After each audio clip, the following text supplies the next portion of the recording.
Bonjour, voilà, c'est pour en venir aux nouvelles.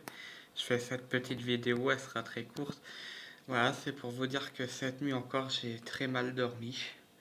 J'ai eu beaucoup d'angoisse. Cette nuit, j'ai eu la chance, j'ai pas fait de mauvais rêves, j'ai juste eu des angoisses.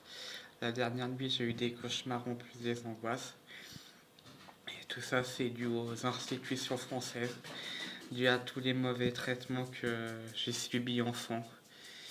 Voilà, voilà, 25 ans. J'ai été maltraité entre 2003 et 2005. Ça fait 17 ans et voilà. T'en gardes des séquelles et t'es angoissé la journée et t'endors mal la nuit. Voilà.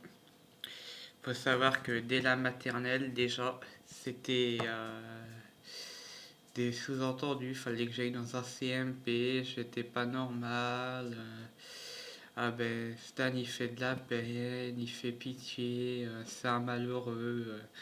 C'est pas un enfant comme les autres, ça se trouve, faudra le mettre en institution, voilà, des choses comme ça à 4 ans, de la part d'un CMP, de la part de l'école primaire et de la part des assistantes sociales. Alors les assistantes sociales, c'est pour les démarches administratives, donc voilà, je comprends pas trop le lien, mais oui, elles se mêlaient de mes histoires quand j'étais tout petit. Par contre, nous aider à payer les factures d'eau pour qu'on ait de l'eau courante à la maison, ça, elle ne le faisait pas. Euh, Quand le propriétaire il escroquait mes parents en leur faisant payer 2 fois le loyer et qu'il leur interdisait de changer l'antenne parce qu'on ne captait pas la télé, l'assistante sociale elle faisait rien non plus. Mais par contre, elle savait faire la morale sur la façon que mes parents avaient de m'éduquer et surtout en matière que fallait que j'aille au CMP, que ça se passerait très mal si j'allais pas au CMP. N'hésitez pas à faire appel à ce qui s'appelait une protection maternelle infantile pour dire que j'étais un enfant battu, ça allait loin. J'ai été ausculté par un médecin de la PMI parce que du fait que mes parents étaient réticents à l'idée de m'envoyer dans un CMP pédagogique pour enfants, euh, c'était de la maltraitance, c'était un manque de soins pour eux. Alors j'étais dénigré au CMP aussi, mais voilà. Aller jusqu'à dire que s'ils pouvaient être négligents en matière de soins, mes parents, je pouvais très bien recevoir des coups et il fallait que je sois ausculté. C'était le raisonnement de l'assistante sociale. Donc voilà, sachez-le. Et sachez que les charmettes et les CESAD, les centres d'éducation de soins spécialisés à domicile, sachez que ça dénigre pas mal, quoi. Ça dénigre pas mal, ça n'hésite pas à faire comprendre à des enfants de... C'est ça, ouais, j'avais 11 ans, à des enfants de 11 ans qui sont déficients intellectuels légers, autistes, qui ont des troubles du comportement, qui sont prisonniers de leur corps, que voilà, ça va loin. Euh, à 4 ans, quand j'allais aux Charmettes, voilà, c'était des réflexions un peu du même genre. Alors c'était pas aussi élaboré parce que j'avais 4 ans, mais c'était dit pour qu'un enfant de 4 ans puisse comprendre qu'il n'était pas normal. Donc voilà. Euh, je vous recommande pas d'envoyer vos enfants dans des CMP ou dans des CESAD. Et la MDPH, la Maison départementale des personnes handicapées, euh, je venais dans l'école primaire quand j'étais en FLIS euh, me faire des tests de QI, des tests de logique, plein de choses comme ça, pour me dire que j'étais pas un enfant normal. En même temps, je sais pas si à 8 ans on connaît les 5 continents, fallait connaître les 5 continents à 8 ans, y compris l'océan, tous, hein. L'Atlantique, le Pacifique, l'Antarctique, l'Océanie, voilà, les océans, pardon. Les deux. D'ailleurs, c'était les deux. Fallait connaître tous les océans et tous les continents. À 8 ans, s'il vous plaît. À 8 ans. C'est. Voilà, sans commentaire. À un âge où que l'enfant sait même pas les tables de multiplication, il faut qu'il sache les continents, les océans, la couleur de certains drapeaux. Les tests de QI, c'était porté là-dessus, quoi.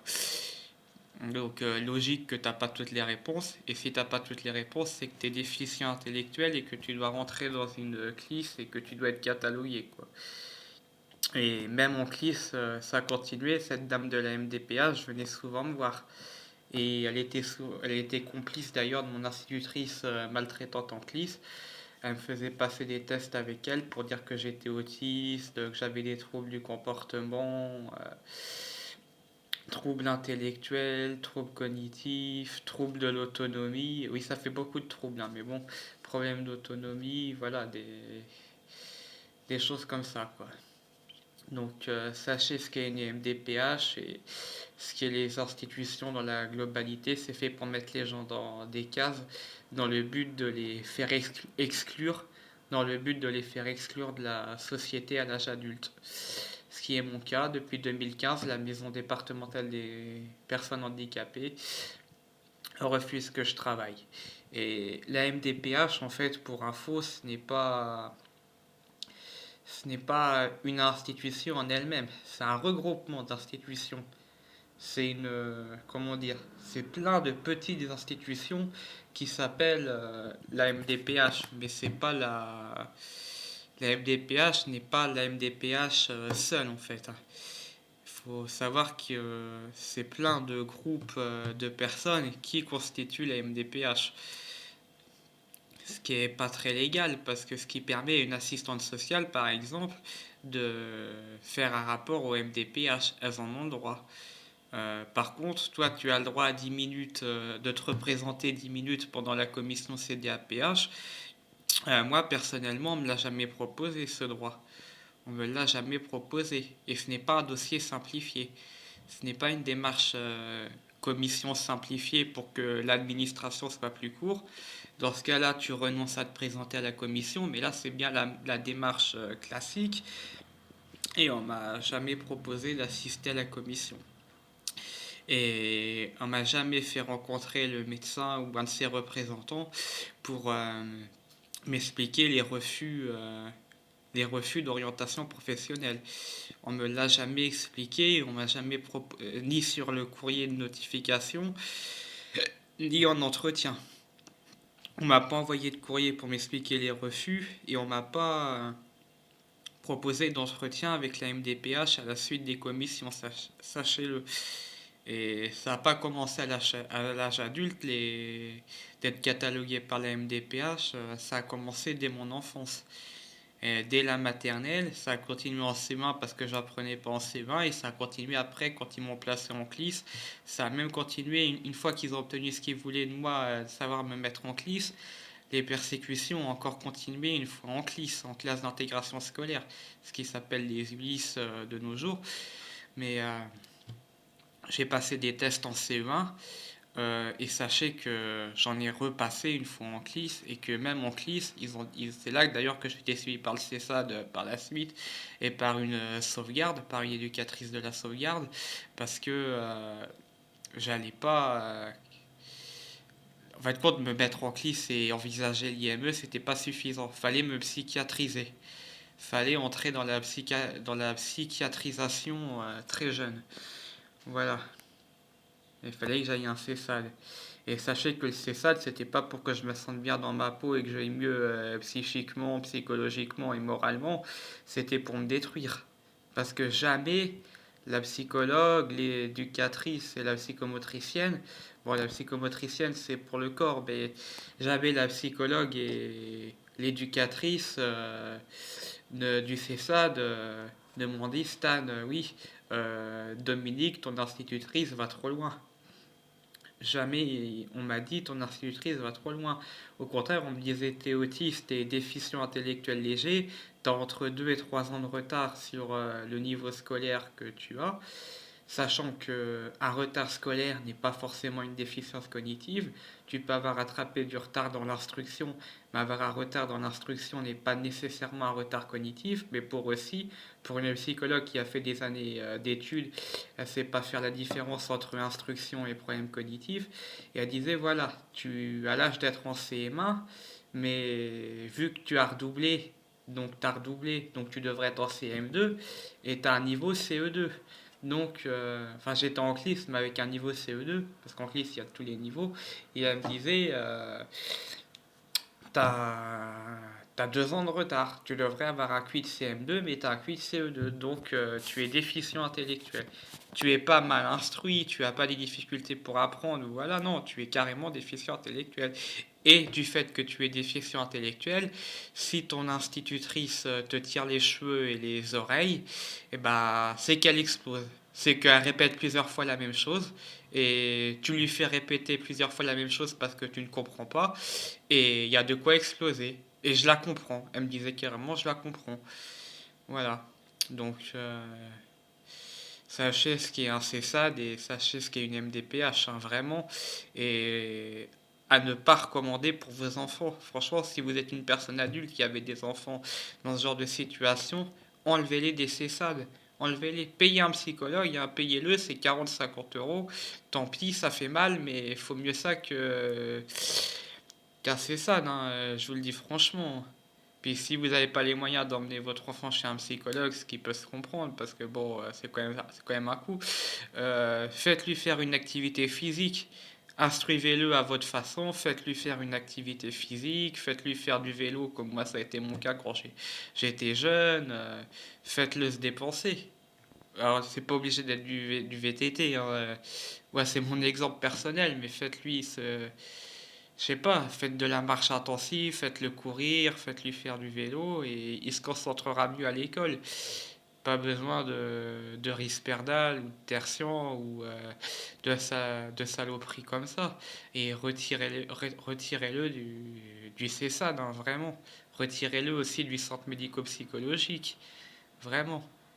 Et s'il est en CLIS, eh ben, ça, je sais que vous n'avez pas votre mot à dire, parce que mes parents n'ont pas eu leur mot à dire. Je sais que c'est la MDPH, les services sociaux, les PMI, tous ces gens-là, puis bien sûr l'école, hein, les premiers, qui décrètent que l'enfant doit aller en CLIS. Mais pour le CESAD et les centres médico-psychologiques, parce que je sais que les enfants de CLIS sont suivis par des CESAD ou des CMP la plupart du temps, euh, je vous recommande pas cette solution-là. Enlevez-les. Enlevez-les des CMP et des CESAD, hein, vraiment. Et faites-leur faire du sport et faites-les s'instruire. Faites-les s'intéresser à des choses, faites-les s'instruire. Alors, des choses, c'est pas obligé d'être des choses du programme scolaire, mais apprenez-lui de l'histoire, apprenez-lui des sciences, voilà. Des choses comme ça, instruisez-le et faites-le se dépenser, c'est mieux que le CESAD, vraiment. Et voilà. Et vraiment, bon, ben, s'il est trop agité, qu'il est trop mal, et voilà, sachez qu'il y a la passiflora composée, il y a le phytose, il y a l'omésélis, il y a le spasmine, il y a le phytostress, le sédatif PC, le zénaya, le sympathile, le sapavagol, il y a les plantes comme la mélisse, la valériane, l'aubépine. Bon, pas trop le millepertuis, je ne recommande pas le millepertuis, ça peut le rendre encore plus mal. Mais il y a des plantes qui aident l'enfant à s'apaiser. Il y a le pédiakide. Le pédiakide, c'est un sirop léger qui est adapté aux enfants. Et voilà, il y a, il y a des homéopathes. Il n'y a pas que les médecins psychiatres et les médecins généralistes, parce que sachez que les médecins généralistes, il y en a qui vont vous défendre, c'est vrai, qui vont pas être d'accord avec la MDPH. Moi, j'ai des médecins personnellement généralistes qui ne sont pas d'accord dans mon histoire avec la MDPH pour pas que je travaille. Mais sachez qu'il y a beaucoup de médecins généralistes qui soutiennent le système, hein, qui soutiennent les CESAD, qui soutiennent les CMP, qui soutiennent les MDPH. Donc, allez plutôt, envoyez-le plutôt chez un homéopathe. Envoyez-le chez un homéopathe. Moi, j'étais angoissé en maternelle qu'on me dise que j'étais pas un enfant comme les autres. J'ai vu un homéopathe, il m'a donné du charbon et parce que de l'angoisse, je faisais de la rhéophagie. J'ai pris du charbon et ça dissipait très bien les gaz que j'avais à l'estomac et je me sentais beaucoup mieux. Donc, il n'y a pas que les benzodiazépines, il n'y a pas que les neuroleptiques, il n'y a pas que les psychostimulants type Ritaline, des choses comme ça. Non, il y a d'autres solutions, hein, sachez-le. La meilleure solution, c'est le sport. La seconde, c'est l'homéopathie. Voilà, je vous le dis. Mais c'est pas le CESAD. Vraiment. Encore moins le CMP. Donc, enlevez vos enfants de ce genre de choses et je vous remercie. Je vais m'arrêter là parce que la vidéo elle a 15 minutes. J'avais dit qu'elle serait courte, mais bon, il fallait que vous sachiez tout ça. Voilà. Vous voyez, j'ai le sourire contrairement aux autres vidéos, donc je commence à aller mieux, mais protégez vos enfants. Protégez-les, s'il vous plaît.